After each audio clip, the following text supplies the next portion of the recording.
So when blurry, unauthorized photographs of Queen Camilla vacationing on a highly exclusive luxury yacht inevitably trickled into the digital sphere, the immediate response behind the ancient, heavy doors of the palace wasn't what anyone expected. It wasn't a frantic panic scrambling of press secretaries.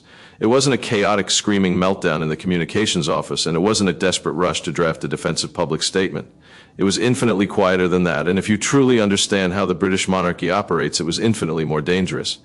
The very next thing that reportedly happened was Prince William, the direct heir to the throne, quietly calling a completely locked down private meeting inside his own residence.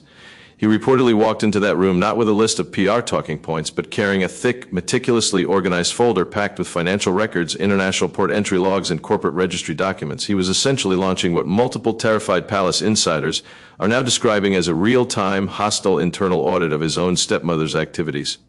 That specific detail, the folder, the documents, the absolute coldness of the approach, is the part of this entire saga that I genuinely cannot stop thinking about. Not the scandalous photos themselves, not the staggering price tag of the luxury yacht, but the undeniable fact that the future King of England looked at a brewing media storm and decided that the best possible response wasn't to release a bland, sanitized statement about a private family holiday. His response was to physically show up with printed receipts and start mercilessly interrogating the senior staff about exactly who knew what and exactly when they knew it. And if even a fraction of what is currently being reported about that tense, closed-door meeting is accurate, then what we are all watching unfold right now isn't just another fleeting royal controversy destined to wrap up fish and chips tomorrow. It is something vastly more significant. It is a tectonic, quiet power shift that has been actively building behind the scenes for months and is only now finally becoming visible to the public eye. Before we dive deep into the actual verified timeline of this holiday and all the glaring, hypocritical contradictions that make this palace cover-up so utterly fascinating, I just want to say I'm Henry Vance, and if you enjoy breaking down the actual institutional machinery behind these royal stories, hit subscribe and join us here at Royal Prime. We dig into the heavy structural details that the daily headlines completely skip over. All right, let's get into the mechanics of this. So, the yacht at the absolute center of this firestorm is reportedly a vessel named the Esperanza III. It is a massive Malta-registered super yacht that is officially owned through a highly complex, deeply layered Luxembourg holding company, which is in turn directly linked to a notoriously private Swiss-based billionaire financier. And right out of the gate, that highly specific, boring-sounding financial detail matters more than anything else in this story. Because this wasn't just some wealthy family friend's boat with a clear, transparent ownership structure that a journalist could look up on a public database in 5 minutes. The corporate architecture surrounding this vessel was deliberately, meticulously layered. It involved multiple sovereign jurisdictions, multiple shell companies, and offshore corporate entities. Now, to be completely fair, that specific setup is technically not unusual for the world of superyachts. In fact, it is standard operating procedure for billionaires, primarily for tax avoidance, privacy, and severe liability reasons. It is how the ultra-wealthy hide their assets. But when you are a highly visible senior working member of the British royal family, and your entire fundamental job description is basically maintaining an unbroken aura of public trust and ethical superiority, accepting lavish hospitality from an asset that is deliberately structured to be a financial black box is, let's be polite and call it, optically catastrophic. Even if absolutely nothing improper actually happened on that boat, and even if it was genuinely just an innocent, sun-drenched holiday with acquaintances, the core problem isn't necessarily the trip itself. The massive, glaring issue is that this trip was taken at the exact historical moment when Prince William had reportedly been pushing aggressively for well over a year for the implementation of incredibly strict, uncompromising internal guidelines regarding exactly this kind of murky, back-channel situation. According to multiple palace accounts, the Prince of Wales had been heavily lobbying the sovereign program to force senior royals to completely avoid anything that could even remotely create the optical appearance of favoritism, privileged access, or quid pro quo hospitality. That is the vital missing context that makes every other piece of this puzzle fall perfectly into place. Because without knowing that William was actively trying to clean up the family's ethical guidelines, the yacht trip just looks like a slightly tone-deaf PR blunder by Camilla. But with that context, the yacht trip looks like a deliberate, arrogant circumvention of the rules. It looks like someone either arrogantly decided they didn't need to read the memo, or they firmly believed that William's new rules simply did not apply to the Queen Consort.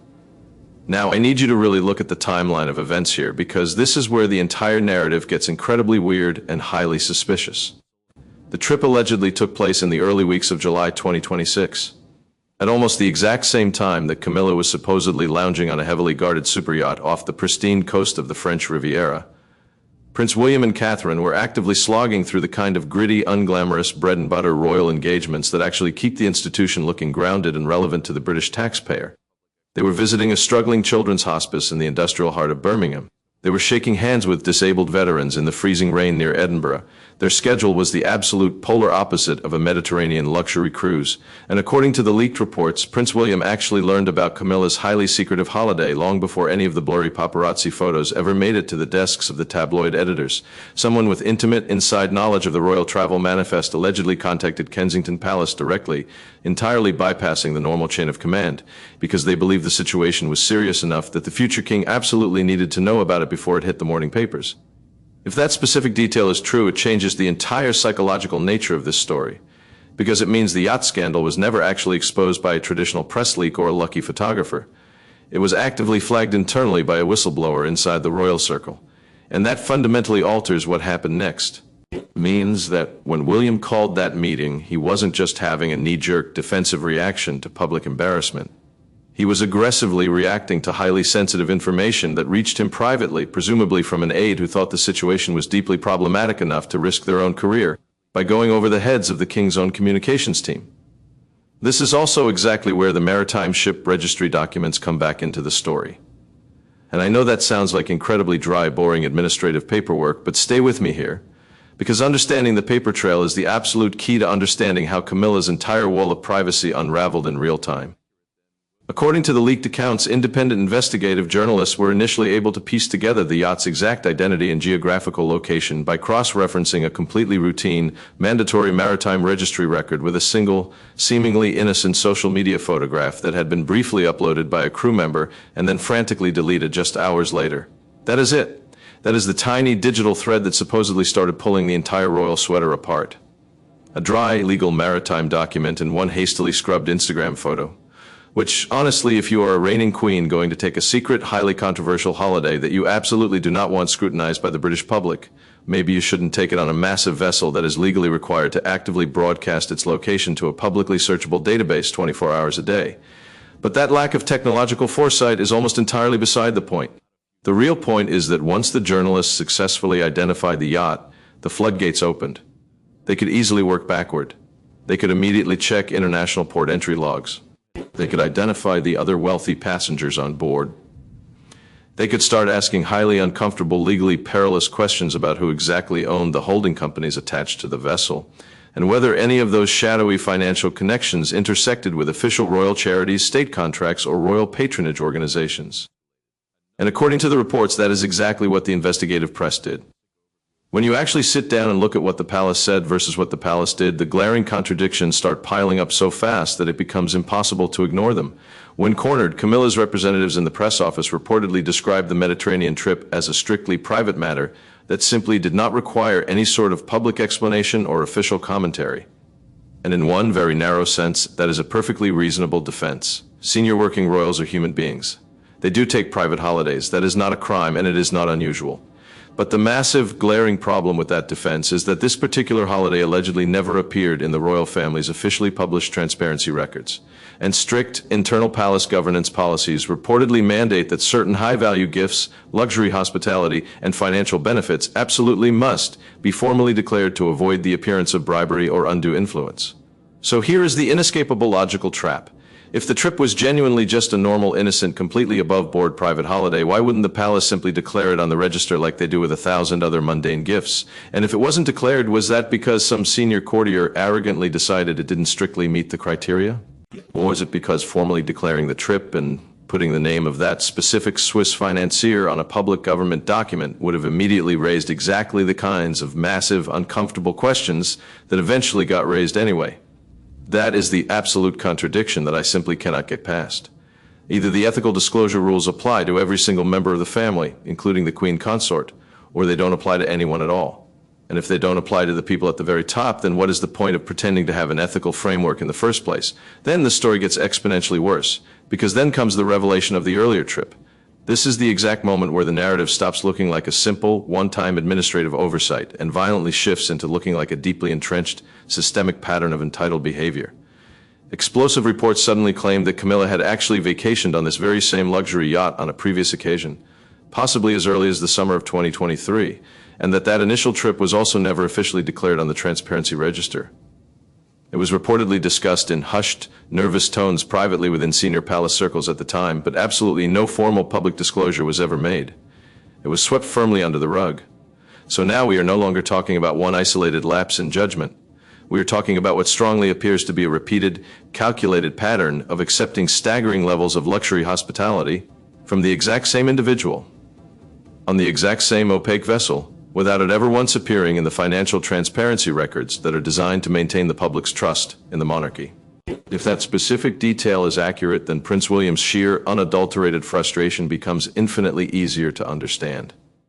He wasn't just responding to a single embarrassing tabloid story. He was aggressively responding to what looked like an established, toxic habit of secrecy that had been quietly, comfortably accommodated by the older generation for years. Which brings us to the meeting. The showdown at Kensington Palace in mid-July 2026 is where this entire saga reportedly takes its most dramatic, unprecedented turn. I want to walk through the mechanics of this meeting carefully because the specific details that have been leaked are surprisingly precise, and they tell a massive story all on their own. First, William allegedly chose to hold the meeting at his own official operational base, Kensington Palace, rather than making the drive to Buckingham Palace or Clarence House. That geographical choice is incredibly significant on its own. Symbolically, it sends a blunt, undeniable message about exactly who is driving this conversation and who holds the moral high ground. He forced the king's staff to come to his territory. He reportedly walked into that room carrying a heavily annotated printed manila folder. Inside were the financial records, the port entry logs, the lobbying disclosures of the yacht owner, and a highly detailed summary of Camilla's earlier undisclosed 2023 trip. He didn't walk in with a few jotted talking points on a legal pad. He didn't walk in with a vague list of emotional concerns. He walked in with hard, undeniable documents. That is the kind of methodical, cold preparation that heavily suggests this wasn't an angry reaction. It was a fully mobilized investigation. William wanted to know exactly who on the king's staff had known about the earlier trip. Exactly why that highly sensitive information hadn't reached the highest, most secure levels of the royal household. And most importantly, what exactly King Charles himself had actually been told by his own courtiers. This is where the leaked account gets genuinely incredibly uncomfortable. According to the reports, under William's intense questioning, one senior official finally cracked and admitted that serious ethical concerns had indeed been raised internally by junior staff, but the official couldn't adequately explain why those concerns hadn't been fully escalated up the chain of command. Another courtier reportedly confirmed that Charles had only ever received a highly sanitized, basic overview of Camilla's travel plans. The king allegedly hadn't been explicitly informed about the yacht owner's true identity, the sprawling lobbying connections, or the complex offshore financial relationships inextricably linked to the trip. If that is true, then the palace's internal reporting system essentially acted as a massive filter, actively scrubbing out the most politically sensitive, dangerous information before it ever reached the monarch's desk. And William's reported devastating conclusion was that the entire system had fundamentally failed. His anger wasn't just that one specific person made a minor mistake, or even that Camilla made a poor entitled choice. His conclusion was that the entire structural process for flagging potential ethical issues and protecting the crown was completely broken and actively compromised by sycophants. From there, William reportedly laid out three absolute non-negotiable demands to the room. First, a full, unedited written disclosure covering the extensive details of both yacht trips to be formally submitted directly to the king's principal private secretary within exactly 7 days. Second, a massive, thorough, top-to-bottom review of all of Camilla's charitable patronages and initiatives, specifically designed to identify any possible hidden financial connections or overlaps with outside donors linked to the yacht owner. Third, and most explosively, an immediate total suspension of all contact between Camilla's household and the yacht owner while the entire matter was being aggressively examined. That third demand in particular is absolutely striking because it is not a polite request for more information. It is a direct executive directive. It is an action, and it heavily suggests that William wasn't just trying to understand what happened in the past. He was actively trying to contain an ongoing threat in the present. The pushback against these demands reportedly came incredibly fast, originating from Camilla, but channeled directly through Charles. Camilla reportedly insisted that she had never ever intended to actively mislead anyone and that the trips were purely personal. Charles, caught in the middle, reportedly warned his son that officially launching a formal documented review would inevitably leak to the press and only serve to generate infinitely more damaging headlines than the photos themselves. And honestly, if you look at the mechanics of crisis PR, you can absolutely see both sides of that bitter argument. Charles's position is the deeply pragmatic, old-school royal approach: never complain, never explain. If you actively investigate a rumor, you validate the story, you give it oxygen, you give it legs. You turn a 3-day tabloid annoyance into a 3-month constitutional crisis. But William's position is the institutional, modern approach. If you don't investigate a legitimate ethical breach, you actively signal to the entire staff that accountability simply does not matter. You create a culture of impunity. And when Camilla's office later submitted what was widely described as a highly incomplete, heavily redacted disclosure document that Williams' team reportedly rejected outright, the disagreement completely stopped being a private family squabble.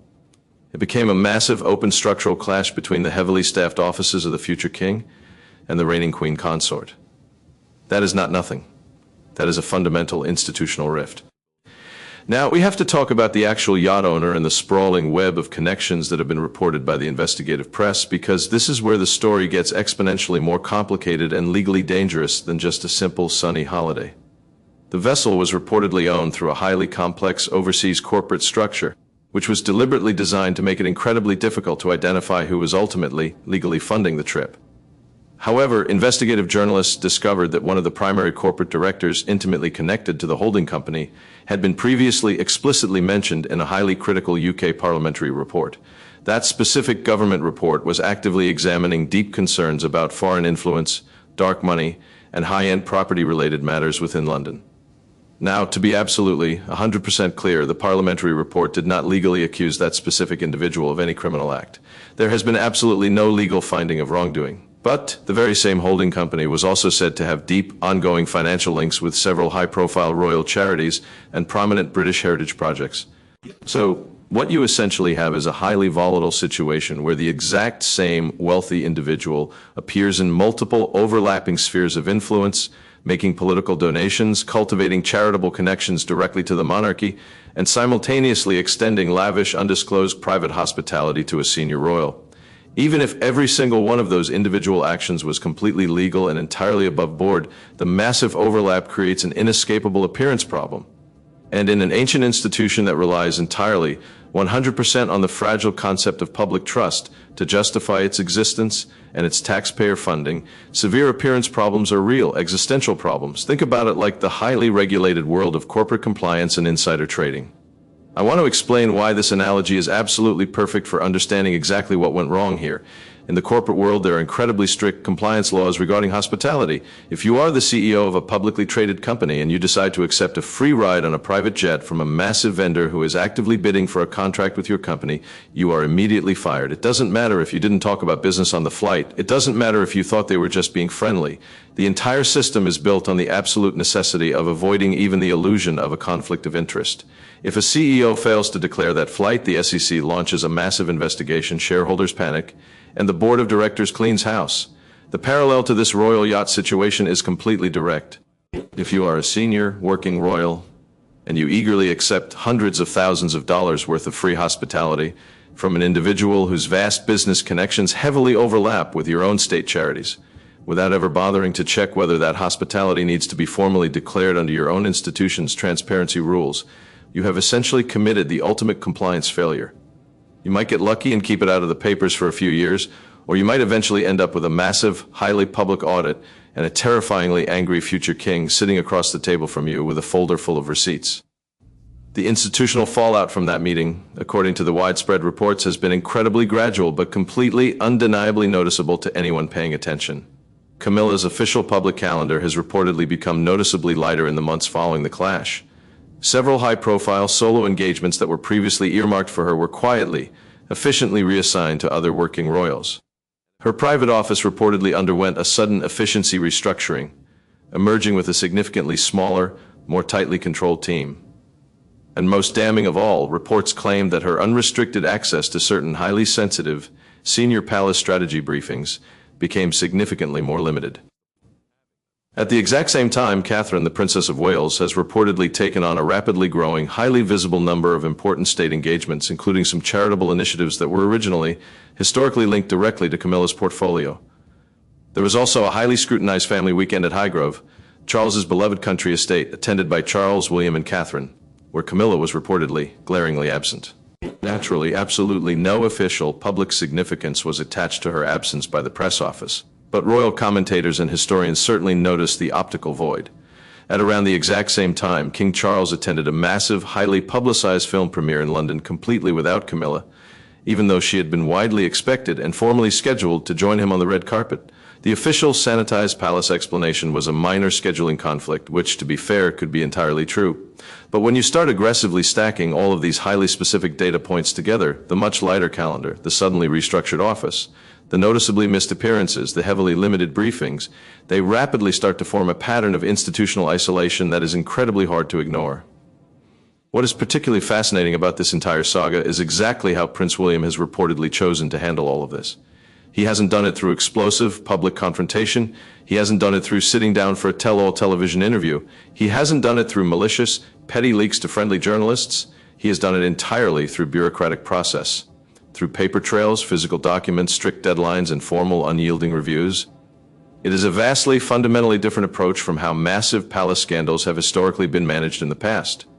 And royal commentators have successfully pointed to previous, highly sensitive decisions involving Prince Harry, the fallout of Prince Andrew, and even internal audits involving Camilla's own sister, Annabel Elliot, as prime examples of William's absolute, unwavering preference for dealing with toxic issues quietly, methodically, and systematically. He reportedly, fundamentally believes that lasting structural decisions should be made through careful, emotionless planning, rather than through dramatic, highly reactive public statements that only fuel the tabloid fire. And if that specific assessment of his character is accurate, then the entire yacht controversy was actually never really about punishing Camilla at all. It was about something much bigger. It was about firmly establishing a permanent precedent. The message he was sending wasn't, "You made a mistake and I am angry." The message was, the antiquated sycophantic system that actively allowed this mistake to happen is going to change forever, and I am going to be the exact person changing it. The longer-term historical implications of this power shift are where this gets genuinely, existentially significant for the entire future of the British monarchy. Prince William is widely, consistently said to deeply support a vastly leaner, heavily modernized institution. He wants significantly fewer working royals on the public payroll, infinitely stronger, corporate-level financial oversight, crystal-clear governance structures, and incredibly strict, unbreakable safeguards against any potential conflicts of interest. Royal commentators deeply believe that this highly rigid, almost corporate approach to the crown was heavily shaped, in large part, by the lasting traumatic impact of Princess Diana's death in the 1990s. That catastrophic event highlighted the absolute fatal dangers of palace secrecy, institutional protectionism, and a culture that violently prioritized PR optics over actual human truth. For William, the central idea is that absolute transparency isn't just a good public relations strategy. It is a vital, non-negotiable protective mechanism. If absolutely everything is meticulously documented, legally declared, and out in the open, there is simply vastly less room for the kind of toxic tabloid speculation and hidden scandal that slowly, corrosively erodes public trust over time. And if that is the grand overarching vision that William fully intends to implement the absolute second he becomes king, then what we are actively seeing right now with this yacht audit is essentially the early beta rollout of his reign. The yacht controversy didn't magically create that vision. It just finally gave him the perfect, undeniable opportunity to aggressively demonstrate it to the old guard. As for Camilla, it is incredibly important to note, for the sake of accuracy, that she firmly remains the Queen Consort. She still appears proudly alongside King Charles at major, unavoidable state occasions. She retains all of her official historical titles. Absolutely none of the leaked reports suggest that she has been formally stripped of anything on paper. But what the reports do heavily, consistently suggest is that her actual, tangible influence within the day-to-day operational mechanics of the institution has significantly diminished. Not through a dramatic, public removal, but through a quiet, suffocating recalibration of exactly who does what, who controls the schedule, and who gets unfettered access to what information. And looking ahead to the future, many seasoned royal experts firmly believe that the biggest, most seismic changes would naturally only come after Charles is inevitably no longer on the throne. At that specific point in time, much of the deeply entrenched institutional support connected to his specific reign would abruptly end, and the crown's major, sweeping responsibilities and vast assets would instantly pass to William. But William's position is the institutional, modern approach. If you don't investigate a legitimate ethical breach, you actively signal to the entire staff that accountability simply does not matter. You create a culture of impunity. And when Camilla's office later submitted what was widely described as a highly incomplete, heavily redacted disclosure document that William's team reportedly rejected outright, the disagreement completely stopped being a private family squabble. It became a massive, open structural clash between the heavily staffed offices of the future king and the reigning queen consort. That is not nothing. That is a fundamental institutional rift.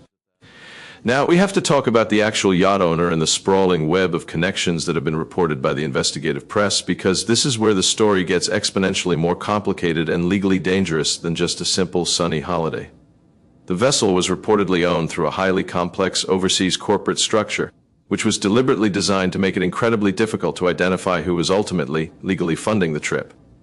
However, investigative journalists discovered that one of the primary corporate directors intimately connected to the holding company had been previously explicitly mentioned in a highly critical UK parliamentary report. That specific government report was actively examining deep concerns about foreign influence, dark money, and high-end property-related matters within London. Now, to be absolutely 100% clear, the parliamentary report did not legally accuse that specific individual of any criminal act. There has been absolutely no legal finding of wrongdoing. But the very same holding company was also said to have deep, ongoing financial links with several high-profile royal charities and prominent British heritage projects. And if even a fraction of what is currently being reported about that tense, closed-door meeting is accurate, then what we are all watching unfold right now isn't just another fleeting royal controversy destined to wrap up fish and chips tomorrow. It is something vastly more significant. It is a tectonic, quiet power shift that has been actively building behind the scenes for months and is only now finally becoming visible to the public eye. Before we dive deep into the actual verified timeline of this holiday and all the glaring, hypocritical contradictions that make this palace cover-up so utterly fascinating, I just want to say I'm Henry Vance, and if you enjoy breaking down the actual institutional machinery behind these royal stories, hit subscribe and join us here at Royal Prime. We dig into the heavy structural details that the daily headlines completely skip over. All right, let's get into the mechanics of this. So, the yacht at the absolute center of this firestorm is reportedly a vessel named the Esperanza 3. It is a massive Malta-registered super yacht that is officially owned through a highly complex, deeply layered Luxembourg holding company, which is in turn directly linked to a notoriously private Swiss-based billionaire financier. And right out of the gate, that highly specific, boring-sounding financial detail matters more than anything else in this story. Because this wasn't just some wealthy family friend's boat with a clear, transparent ownership structure that a journalist could look up on a public database in 5 minutes. The corporate architecture surrounding this vessel was deliberately, meticulously layered. It involved multiple sovereign jurisdictions, multiple shell companies, and offshore corporate entities. Now, to be completely fair, that specific setup is technically not unusual for the world of superyachts.